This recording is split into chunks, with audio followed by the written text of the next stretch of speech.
All right, good morning, everyone. I'm Jan Erickson from Stepping Aside, and welcome to Somewhat Daily Tarot and Rune from Monday, the 3rd of September, 2018. Well, 9 and 3 is 12, so that makes it a 3-day. So today's going to be catalytic. It's also a day where we can keep mind, body, and spirit aligned. We have the will to do that. Except I can't shuffle today. I don't know what's going on. Well, today is Labor Day in this country, in the United States. I don't know if anyone else celebrates something like that in their country, but today is our Labor Day. My husband always calls it Memorial Day, and he calls Memorial Day Labor Day. So there's that. He's going to be 65 this year. I don't think he's going to change. So we laugh, and when he says, well, when's Memorial Day? Dude. But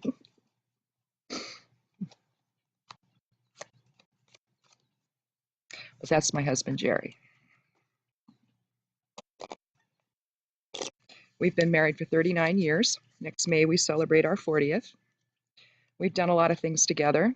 We've raised 2 boys, and they are grown and gone and don't have any time for us now, but that's just how that is, isn't it? When kids grow off and get married and start a family, they don't have time for mom and dad anymore. So we're just here, retired, on the property, on our 5 acres. We've owned 2 businesses together in our lifetime. We've owned a karate school, and we taught Kempo for a while, and after that, I opened a motorcycle shop for him and ran that for a while. And he's a wonderful motorcycle mechanic and a great martial artist. And he's just one of those guys that knows how to do everything. So I'm really blessed to have found him when I did. How old was I? Was I 20 when we met? We got married. Well, gosh, I guess the following year, a year later. So I was 21, and he was 25 or almost 25. Or no, I guess he was 25 at the time. So, long life together. And now we're raising bees, or trying to anyway. They don't always survive the winter. But we at least have one hive going. So we're doing that, and we're gardening and just sort of making our home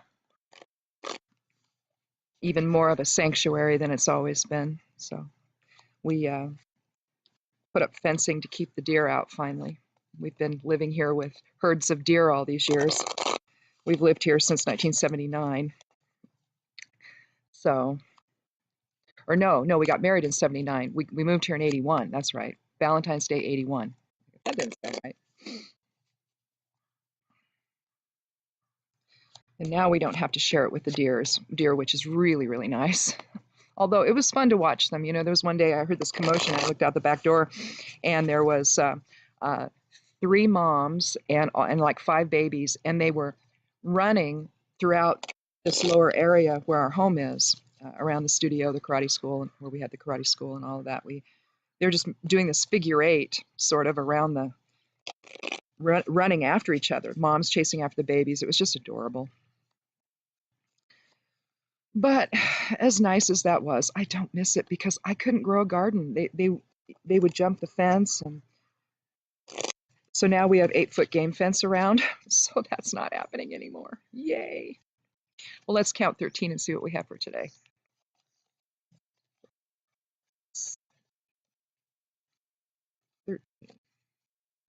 Oh, the World. 21st card. This is the final card of the Major Arcana.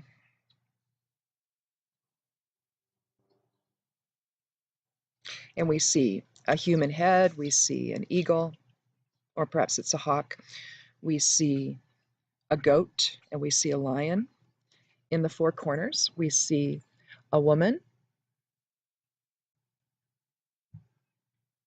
wrapped in a, well, some respects I think some of them use a serpent, but here we have she's got just a wreath around her, or a piece of fabric really, and she's encircled by a wreath. There's no break to it. You see the lemniscate up at the top, the figure eight. She's come through her life, beginning as the fool, and everything has come full circle for her now, hasn't it?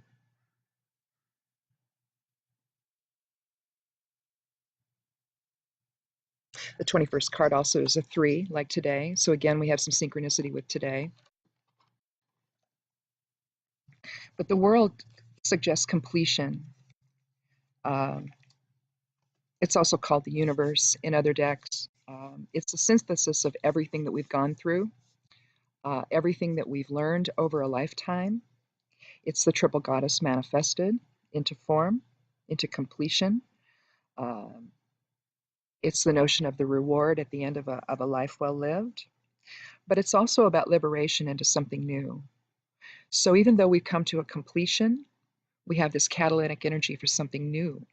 So we don't think in terms of we have only one life. We think in terms of we're going to do it again and again and again, perhaps in different forms, perhaps in different planets, perhaps different anything. But maybe we don't even go back into form. But there will be a progression in life in terms of our soul. We're talking these days about ascension and moving into a higher density of thought or of experience. What that will entail, in terms of when it's all collectively done, I don't know. But at the same time, even though we don't necessarily know what the logistics of our lives may look like when all of this is said and done, and we've all moved into this new energetic experience, this new density of love and understanding, because that's what it's supposed to be. We're supposed to get rid of all of this polarity nonsense and, having to experience both sides of self, because that's really what this world is about. It's about seeing everything as instead of the other, is the other side of self. And so what we're experiencing, if we're doing things in a positive way, we might be experiencing others who aren't. That's just to give us an inside look to what that looks like. And obviously that wasn't our choice. And it just sort of reaffirms our choice to live the way we do. Or it might inspire us to live that way. You just never know what choice you're going to make. Odds are you stay true to the choice you made when you came into form, service to self or service to others, but you just don't know. Sometimes, you can get lost along the way. Law of One talks about wanderers coming into form to try to help with all of this ascension. There's an awful lot of wanderers on the planet now. And they've talked about how sometimes a wanderer, because they make that commitment to forget who they are, I mean, obviously they're going to know at some point, I think. I did, but the point is that they may forget and they can get lost along the way. And so whatever they came here to do, maybe they end up doing something else. I don't know. So we just don't know as far as how our lives are going to play out. Hopefully, though, we stay true to that first commitment that we made so that we see that to its completion, whichever one it is. Because according to the law of one, both are acceptable, which seems odd, I know. How could someone who is so negative advance? But people do. We all do. And I'm not sure. Now, their path is evidently different. They don't go into the same fourth density, I guess, that everyone else does that chose the other side of it. But they get there eventually. Apparently, they come in later on in density, sixth density, the end of sixth density or something, according to the Ra group. But at the same time, they are going to come back. And so we will all once again be one in the Creator. So let's do another card and to see if we can get an idea of where we're going now. So now that we've reached this point of completion, And I've been thinking about this. People that realize ascension is a bigger deal than just simply realizing, who and what you are in the broader scheme of things. But I think that it makes sense whether collectively we've all done this, collectively it's over. I think that it makes sense that if you feel it, do it, live it, you know? If you feel that ascension within you rising, if you feel that you are coming to terms with who we are and what all this is, if you are ready to take that leap, to let go of what we've been told about who we are. Usually we get that from religion. Sometimes we get it from archaeology, but trust me, there's a bigger picture here. And if we're ready to do that and accept that, then I just think we should. And then live in that awareness and in that realization. I don't think we need to wait, for some catastrophic event to realize that we're source energy, focused into form for a short time to learn. So let's count 13. 4, there's 5, 6, 7, 8, 9, 10, 11, 12, 13. Well, we have the Ace of Swords, and that's thought. Okay. Swords is an air sign, and it's about our mental process and about our intellect and about our thoughts. In here, we have a hand reaching out from the clouds with a sword, with a crown on it, with looks like a laurel of some kind hanging from both sides. So we want our mind, our thought processes to be in balance. So if we're ready to move past what was, we can now move into what is, can't we? Here's the thing. You need air, fire, water, and earth to make form. But it all begins in the creator's thought process. So here you have the creator manifesting its thought process, okay? And if we are the creator manifested into form, then everything we do is an expression of thought. I mean, we can see it how our perceptions can cloud things. We can decide that someone is a bad person when in fact they're not, or maybe they did something when they didn't, or maybe they meant to do something when it was really just a mistake. And so we can let our thoughts carry us away into areas that are very negative and becoming very judgmental of others. But if we realize that the others are just the other side of self, maybe that might give us a little bit of pause, right? So when we talk about the Ace of Swords, what we're really talking about is new thought, okay? So if we've come full circle, and the world has told us that we have, and we're ready to express new thought in the world, what is that going to be? Will it be one that's based on reaction to everything that's going on around us, which, doesn't always work out well, does it? Or is it going to be something that is reflective of source presence within, okay? So, there's the thought, then there's the will, there's the contraction, the expansion, and the focus into form. That's basically how it all works. And that embodies all 4 elements with spirit at the top, isn't it? Controlling the whole process. You see, that's the whole point of this. The whole point of ascension is to bring us back to the awareness that spirit does control this whole process if we would only let it. So, but let's pull a rune and see what it has to say. Fehu. Again, first rune of the Elder Futhark. Fehu is an interesting rune. It's known as ascending rune. In magic, you can use it to cast your intention. So you could, if you were formulating an intention in your mind, you could chant Fehu as you cast it, and it supposedly adds an extra oomph to it. But Fehu is an interesting rune. The Elder Futhark is not necessarily a progression of sorts where it begins in Fehu and ends in Othala. I mean, you can kind of look at it that way, but it's really not. Because what Fehu is, it's a fire element rune, but it represents cattle or wealth. But it's wealth that's movable. Because cattle, they don't stay put. Typically, you move them around, right? So it's brought in the notion of of wealth or assets that can be moved around.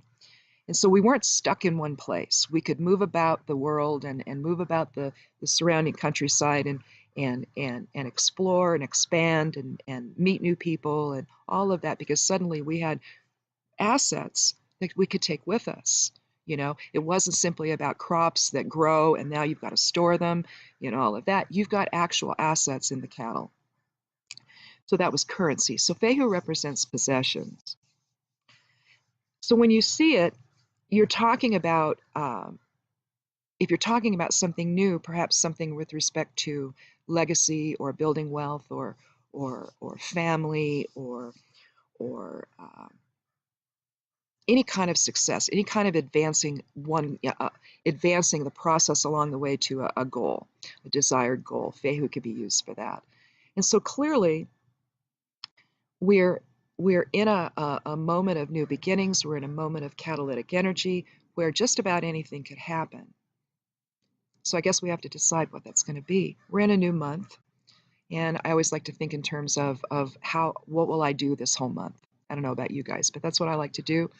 And so maybe today, if you're off, if you're not working today, if you've got some time to yourself, just maybe plan out the rest of the month, kind of get some ideas going. If it's something you've always wanted to do, maybe now you can, maybe as the harvest is giving way to maybe a little more quiet time, you might have some time to start on some new projects, maybe to start on something for the winter, or maybe get things battened down for the winter.